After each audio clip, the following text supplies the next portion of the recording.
Whether it's the NFL or your children's neighborhood teams, concern about sports-related head trauma has never been higher.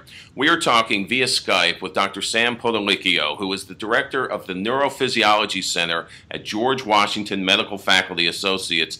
He is here today with information that every parent needs to know. Let's start off with the most obvious of questions. What is a concussion? A concussion is a traumatic head injury which leads to either a loss of consciousness or an alteration in consciousness, or a period of being dazed, or it could be a hit to the head that results in some period of amnesia, that is a loss of memory. Why does it seem that children, the kids, these student athletes are more prone to these types of injuries? Well, up until the age of 25, your brain is maturing constantly, and so that during this maturation period you would be more susceptible to some kind of injury to the brain. What are the signs then of these concussions? Probably the most important thing is the history. That is, somebody recognizes that the kid or child had a head injury or was hit and something happened. In other words, if they're playing a sport, they fall to the ground. So everyone should be attentive to that. Then the next step would be to see whether the child had any kind of alteration in consciousness.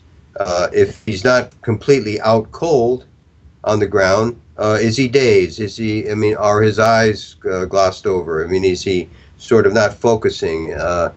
Does he respond to what you're saying to him? Does he know his name? Does he know where he is? Does he know what happened? Let's say the trauma on the field was missed. What are the longer term signs? Well, let's say the trauma is missed and a day or 2 or 3 days or so forth later, or during the week after the trauma, the child or adolescent starts to complain about something. Well, I flunked my test at school. I just can't focus. I'm having trouble sleeping, and I notice I have a headache. Oh, and by the way, in Saturday's football game, I did get dazed, but I didn't tell anybody.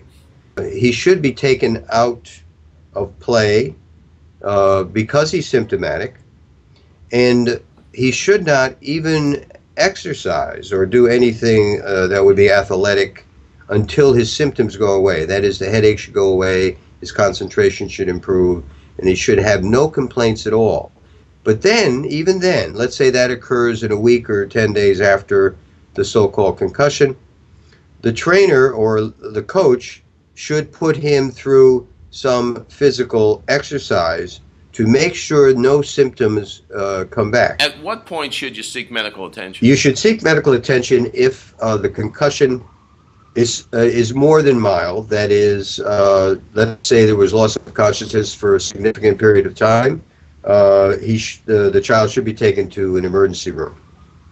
They should do a brain scan or a CT scan to make sure there isn't any kind of bleeding, and he should be seen by physicians, whether they be emergency room physicians or eventually a neurologist.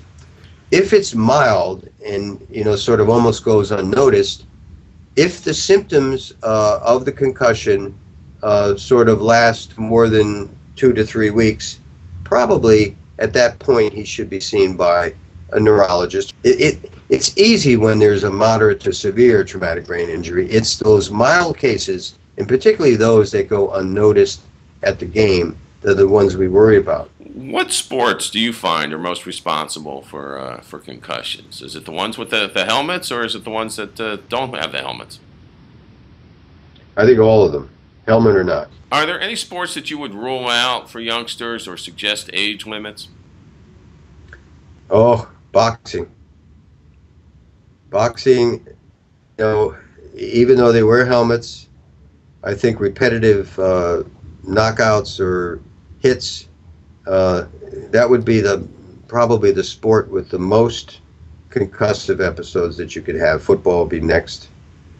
And then you get to ice hockey, lacrosse, and soccer. So any final words for parents out there who are looking to you for advice here? Well, my advice would be careful.